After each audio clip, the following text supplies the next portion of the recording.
Os fãs da Ubisoft não estão felizes. A gigante francesa dos games tropeçou de uma decepção para outra. Skull and Bones foi um fracasso. Star Wars Outlaws não atingiu o sucesso que a Ubisoft tanto precisava. Assassin's Creed já não é mais a potência intocável de antes. O que houve? Todos têm uma resposta e todas podem estar erradas. Alguns fãs culpam roteiros lacradores. Veteranos da indústria culpam desenvolvedores sobrecarregados e gestão inchada. Mas essas razões não explicam tudo. A realidade pode ser ainda mais sombria.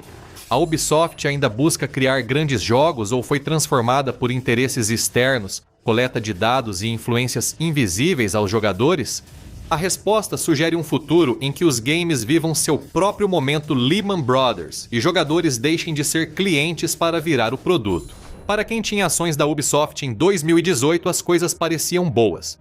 A empresa francesa de videogames possuía várias franquias de sucesso, como Far Cry, Prince of Persia e Assassin's Creed. Com mais de 20 lançamentos e vários spin-offs na TV e cinema, era uma das marcas mais conhecidas dos videogames. Também foi um dos maiores fatores que fizeram as ações da Ubisoft subirem para um recorde de mais de 102 euros por ação, mas como toda montanha-russa, há uma subida e depois uma queda meteórica. Em 2024, as ações da Ubisoft despencaram para cerca de 13 euros, eliminando 87% do valor dos acionistas em um papel que muitos consideravam uma aposta segura. Isso é o equivalente a ter uma nota de 100 dólares no bolso, e quando você atira, ela se transforma em um único ingresso de cinema. Seria fácil supor que isso é um colapso geral da indústria de tecnologia, mas não é. Enquanto a Ubisoft estava desabando, quase todo mundo estava crescendo. A Nintendo vinha crescendo de forma consistente desde 2018, e a aclamada publicadora de jogos Konami, vista como rival da Ubisoft, viu suas ações dispararem a partir de 2023.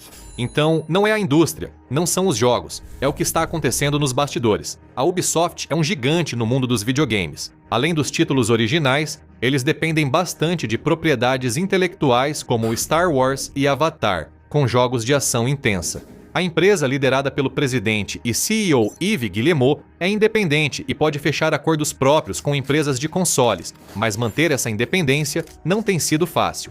A empresa expandiu-se consistentemente e resistiu à pressão para vender até 2015. Foi quando uma empresa tentou tirar essa escolha dela. A Vivendi, grande corporação francesa de mídia, focou na empresa de jogos como estratégia de expansão. Ela comprou 10,4% da empresa, e Guillemot temia que fosse parte de uma aquisição hostil.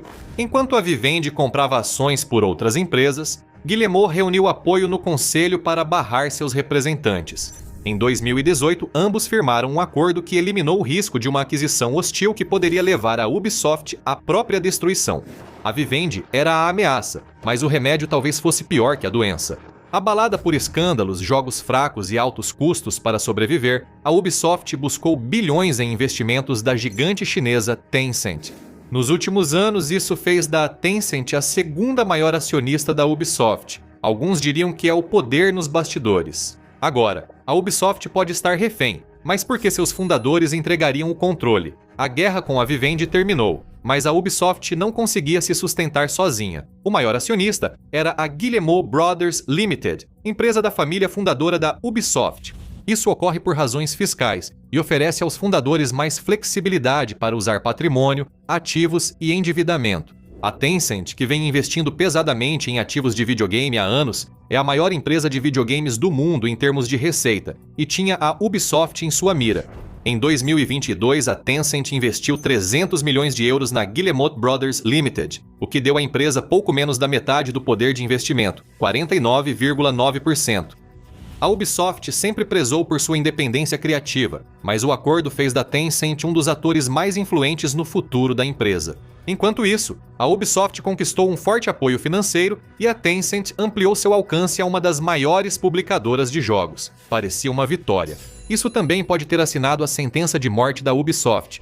300 milhões de euros parece muito, mas hoje isso equivale ao custo de um blockbuster da Marvel. Grandes empresas de tecnologia gastam esse valor facilmente. Para a Ubisoft, porém, foi um ato de desespero. Eles estavam correndo para preservar as cadeiras dos fundadores no conselho. Agora, eles encontraram um parceiro conhecido por querer manter uma postura de não interferência.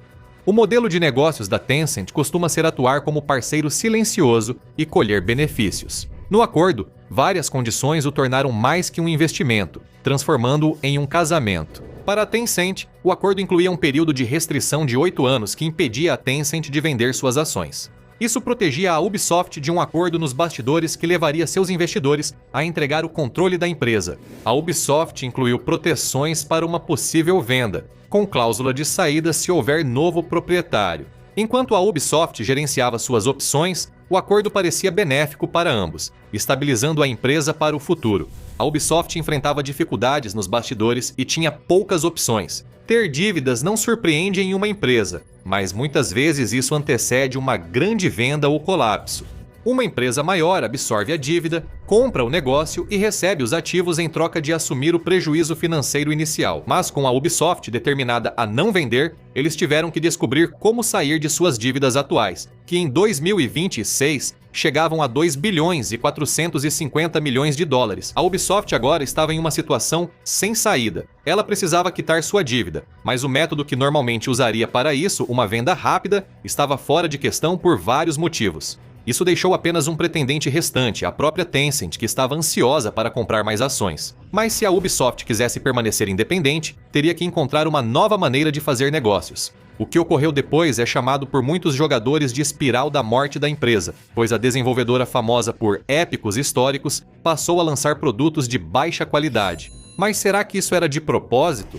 A Ubisoft continuou lançando jogos no seu ritmo habitual, e vários deles tinham muito hype por trás. Skull and Bones era um dos destaques e parecia uma aposta certeira, trazendo a precisão histórica de Assassin's Creed para um novo jogo. Os jogadores participariam de pirataria e combates navais em alto mar. O jogo de ação tática trazia navegação realista, inédita nos videogames. Era inovador, mas será que era divertido? O jogo precisou ser redesenhado várias vezes para aprimorar suas mecânicas de combate e exploração. O jogo final trouxe poucas mecânicas originais de navegação, priorizando caça ao tesouro, batalhas navais e guerras de facções. Isso fez com que parecesse menos um jogo novo e mais um clássico da Ubisoft com uma nova aparência, que custou 200 milhões de dólares para ser produzido. O jogo estreou com críticas negativas e vendas medianas, após um longo desenvolvimento que o levou do anúncio em 2017 ao lançamento em 2024, e isso foi só o começo. O anúncio de Star Wars Outlaws em 2021 foi uma grande conquista para a Ubisoft, e o desenvolvimento ocorreu de forma tranquila. O jogo foi totalmente revelado em 2023 e chegou às prateleiras em 2024. Ele apresentava personagens originais e era uma missão de assalto ambientada em um mundo aberto. Apesar de algumas críticas positivas, foi considerado derivado e muitos usuários apontaram falhas frequentes.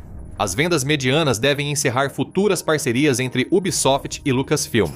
Todo mundo tinha uma opinião sobre o que era o responsável. Muitos jogadores expressaram sua frustração com os lançamentos recentes da Ubisoft por motivos subjetivos, frequentemente acusando-a de ser woke. A franquia Assassin's Creed se diversificou desde o início focado na Europa renascentista, trazendo protagonistas de diferentes raças e gêneros. Star Wars Outlaws tinha protagonista feminina, e Skull and Bones permitia customizar o personagem principal pirata e oferecia um elenco coadjuvante diversificado. Alguns fãs viam isso como tentativa de agradar quem não jogaria videogames, ignorando os fãs originais, mas a realidade era outra.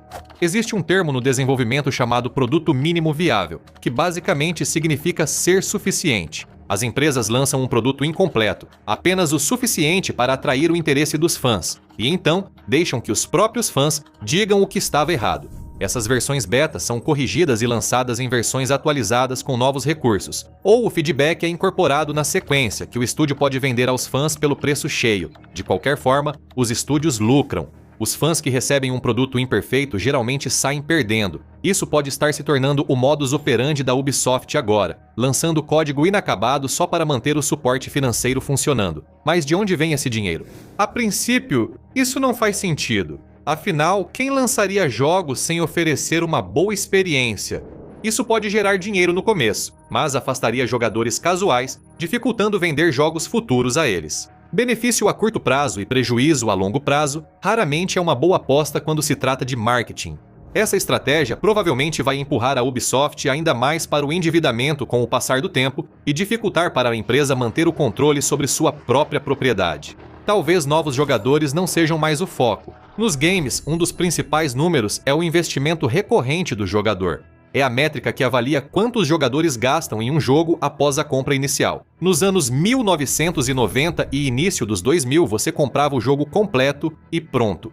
Quando os sistemas de jogo se conectaram à internet, tornou-se possível criar economias internas baseadas em microtransações. O jogo deixou de ser só um produto e virou seu acesso a uma rede de recursos. Jogos simples, com início, meio e fim definidos, ficaram no passado. Bem-vindo ao mundo dos jogos como serviço, com atualizações constantes e diversão sem fim, e pagamentos contínuos. Se o estúdio viciar um jogador nesse formato, garante um cliente vitalício compensando a perda de dezenas de outros compradores. A Ubisoft se tornou uma das maiores adeptas desse modelo para a frustração de muitos fãs. Mas enquanto isso continuar dando lucro, eles vão continuar fazendo. A Ubisoft teve grande sucesso com esse modelo, com o gasto recorrente dos jogadores, representando em média 43% da receita anual total. Ao excluir grandes lançamentos de jogos que afetam muito o resultado, esse número pode passar de 50% por trimestre. Isso é muito dinheiro só para vender roupas novas e lançar temporadas de batalhas PVP. E quando o esforço diminui, também diminui a necessidade de talento. Nos últimos anos, a Ubisoft viu um êxodo de talentos de programação de nível intermediário, sendo a equipe substituída por algoritmos voltados para engajamento, que focam em criar o próximo item colecionável da moda. É um bom negócio, mas será sustentável a longo prazo? Não para uma empresa tão endividada como a Ubisoft. Eles precisam de algo maior, e talvez tenham conseguido isso, às suas custas. Anunciar um novo Assassin's Creed pode empolgar o público com a Ubisoft novamente. A franquia ainda é a joia da coroa da Ubisoft, e a última edição foi em 2023. Então, quando Assassin's Creed Jade vazou em 2022, isso gerou um certo burburinho. Situado na dinastia Qin, século III a.C., teria pela primeira vez um personagem principal personalizável. Mas, nos bastidores, havia rumores de problemas, e logo se confirmaram. Isso não era realmente Assassin's Creed. Para começar, o jogo seria lançado exclusivamente para Android e iOS. Isso normalmente vem com uma jogabilidade mais limitada e um foco maior em fases em vez de uma narrativa única. É onde também existem microtransações, como sabe quem já jogou um jogo de combinar 3. Além disso, a mudança de uma das maiores franquias de videogame para o mobile gerou preocupações sobre outra praga dos jogos de celular. Bem-vindo ao algoritmo, onde você é o produto. Assassin's Creed Jade não é feito pela Ubisoft, mas terceirizado para a Tencent, com o RPG mobile desenvolvido pela Level Infinite, divisão de jogos mobile da Tencent. Criado como um jogo free-to-play, pouco se conhece da jogabilidade além de trailers que indicam batalhas intensas. Mas veteranos de combates em jogos mobile sabem o que esperar. Um suprimento interminável de fases com novos equipamentos e recursos sempre disponíveis para compra. Muitos fãs temem que sua série de jogos favorita vire um clone de Hero Wars, se for lançada algum dia. Apesar de não ter sido oficialmente cancelado, o jogo enfrenta grandes atrasos desde 2022 e quase não há novidades sobre seu desenvolvimento. O aperto no orçamento da Ubisoft pode ter causado o cancelamento do jogo. Também é possível que a Tencent esteja ajudando a aprimorar a fórmula usando sua experiência em comportamento e engajamento dos jogadores para tornar o jogo mais difícil de largar. E se funcionar, talvez seja assim que Assassin's Creed será daqui pra frente. E talvez seja assim com todo o mundo dos videogames. A Ubisoft entregou sua franquia mais valiosa para uma empresa que pode se tornar rival, mas a Tencent pode buscar algo mais valioso do que o seu dinheiro. Uma das aquisições mais importantes da Ubisoft nos últimos anos nem virou manchete. Em 2018, a empresa de jogos fez uma oferta pela empresa holandesa de hospedagem de servidores i3D, que hospeda mais de 10 mil servidores globalmente, com forte presença no setor de jogos. Isso significa que eles têm uma base de jogadores com mais de 840 milhões de usuários ativos, sendo que esse número varia bastante de acordo com o servidor.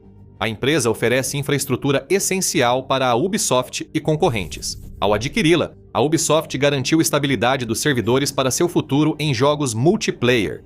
Mas essa mesma estrutura pode ser atraente por um motivo bem diferente. A i3D cresceu enormemente sob a liderança da Ubisoft. O que ela fez foi basicamente criar um panóptico digital, uma enorme rede de quase 1 bilhão de jogadores, jogando, interagindo e fazendo microtransações online regularmente. Se fosse construir um perfil da indústria dos games, este seria o mais próximo possível. A maioria dos jogos modernos possui componente online e jogadores de todos os públicos e gêneros. Para a Tencent, essa pode ser a informação mais valiosa. A Tencent é uma das empresas de jogos mais bem-sucedidas do mundo devido aos investimentos e tem adotado ações mais agressivas para se tornar fornecedora. Sua subsidiária de jogos para celular teve grande sucesso na China, mas teve impacto limitado nos Estados Unidos. Assassin's Creed Jade foi o primeiro passo para mudar isso, usando uma marca conhecida para apresentar o usuário à infraestrutura chinesa de mídia e jogos. O próximo passo, dar a eles acesso a todo o panóptico dos jogos. Se a Tencent controlar a infraestrutura de mídia da Ubisoft, terá acesso rápido a grandes empresas de jogos e seus dados mais protegidos. Isso funciona como uma porta dos fundos para os segredos dos jogos mais populares. A Tencent pode identificar padrões de jogo dos americanos. Se eles derem o próximo grande passo no mercado americano, essa ferramenta pode transformar a indústria dos jogos para sempre, e não de maneira positiva. Porque uma empresa ocidental de jogos arriscaria seu futuro ao se tornar apenas um mero instrumento de coleta estrangeira de dados? A Ubisoft é uma das poucas grandes empresas de games ainda controladas por sua família fundadora. Ela não foi absorvida por uma empresa de jogos maior que a transformasse em pouco mais do que um selo boutique. Quando surgiu a chance de uma aquisição hostil, os Guillemot estavam dispostos a pagar qualquer preço para evitá-la. Isso custou caro para eles. A família fundadora tinha uma prioridade: evitar ser expulsa da própria empresa. Quando a Vivendi agiu, a empresa considerou o acordo com a Tencent vantajoso. Porém, isso pode ter sido um ganho imediato em troca de problemas futuros, já que a Ubisoft, empresa muito endividada, comprometeu seu futuro para manter o controle da companhia. Agora talvez esteja na hora de pagar o preço. A Ubisoft nunca foi como as outras empresas de jogos e isso pode significar o seu fim. A Ubisoft se viu presa à Tencent. Nenhuma das empresas pode se desvincular facilmente. Isso não preocupa a Tencent, que tem muito dinheiro e investe forte em empresas como a Ubisoft. A Ubisoft perdeu parte da independência, tem menos poder de negociação e segue endividada, correndo risco de falência caso não tenha sucesso com seus jogos. Se fosse forçada a vender, só teria um comprador viável, a Tencent, que está à espreita. A armadilha está montada e o futuro da Ubisoft é sombrio. Como será o futuro da Ubisoft? Os problemas de dívida da Ubisoft tendem a piorar com a redução no ritmo de lançamentos. Desde o lançamento de Star Wars Outlaws em 2024, a maioria dos lançamentos tem sido de jogos desenvolvidos internamente. Títulos importantes como Just Dance são produzidos totalmente internamente, junto com lançamentos como Monopoly e jogos para celular. Os lançamentos de Assassin's Creed e Tom Clancy não têm mais o mesmo impacto, e devido a problemas financeiros, podem precisar vender mais ações. À medida que a Tencent adquire mais ações e o preço das ações da Ubisoft continua caindo, a melhor opção financeira será fechar o capital da empresa, o que facilitaria para a Tencent continuar exercendo controle, eventualmente adquirindo a maioria das ações ou comprando a empresa por completo. Todas as franquias, incluindo Assassin's Creed, seriam propriedade da Tencent, junto com a base de 300 milhões de usuários. Eles teriam acesso total aos servidores da i3D, tornando-se instantaneamente um dos maiores players do mercado de games e prontos para aproveitar essa oportunidade. O mercado de games da China aguardava isso. A Tencent já atuava no setor há anos, mas só agora adquiriu participação em grandes empresas. No entanto, a determinação da Ubisoft em permanecer independente teve o efeito oposto. A empresa se tornou o alvo mais atraente possível. Tencent deve assumir o controle, transformar a empresa de potência dos games de console em uma marca voltada apenas para jogos mobile e concluir a mudança de poder dos games do leste para o oeste. Se isso der certo, é provável que já estejam atentos ao próximo. A Ubisoft não é a única empresa de games com sérios problemas. Outro grande nome do setor também enfrenta dificuldades. Veja o funcionário de 50 milhões de dólares e entenda por que a Electronic Arts acabou ou assista a este vídeo.